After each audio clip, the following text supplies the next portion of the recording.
लोकशाहीचा बुलंद आवाज, रिपब्लिकन वार्ता, महाराष्ट्र। पुरात वाहून जाणाऱ्या बैलांना शेतकऱ्याने जीवाची बाजी लावून वाचवले। यवतमाळच्या कापेश्वर उमरी येथील घटना। यवतमाळ जिल्ह्यात गत 8 दिवसापासून संततधार पाऊस सुरू आहे। अनेक नदी नाले दुतडी भरून वाहत आहेत। अनेक धरणे ओव्हरफ्लो झाली आहेत। शेती जलमय झाली। शेतातील कामे आटपून शेतकरी बैलगाडीने घराकडे परतत येत असताना नाल्याला पूर आला। यावेळी त्याने संकटाशी 2 हात केले। यात मात्र बैलगाडी पुरात वाहून गेली। त्याच्या अथक प्रयत्नाने सर्जा राजांना वाचवण्यात त्याला यश आलं। ही घटना शनिवारी आर्णी तालुक्यातील उमरी कापेश्वर येथे घडली व दत्तात्रय पांडुरंग समगीर असं पुराशी 2 हात करणाऱ्या शेतमजुराचं नाव आहे।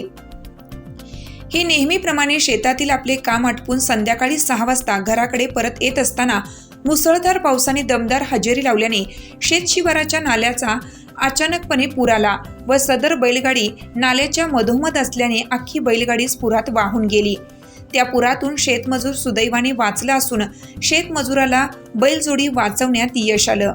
त्या पुरातून शेतमजुराची एक गाय व वासरू आणि बैलगाडी पुराच्या प्रवाहाने वाहून गेल्याने सदर शेतकऱ्याचे लाखो रुपयांचे आर्थिक नुकसान झाले आहे।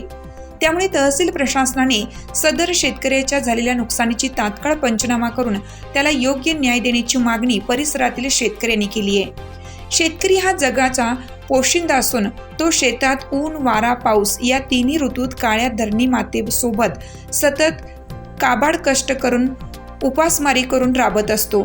त्यातूनच आपल्या कुटुंबाचे रहाटगाडी चालवतो। अनेक शेक यावर अनेक नैसर्गिक संकटे कोसळत असताना आता अतिवृष्टीने अनेक पिकांचा मातीरा केला आहे। त्यामुळे संकटाची मालिका कधी संपणार असा प्रश्न या निमित्ताने उपस्थित होत आहे। रिपब्लिकन वार्ता महाराष्ट्र न्यूजसाठी केळापूर प्रतिनिधी हनुमान लसंते, यवतमाळ।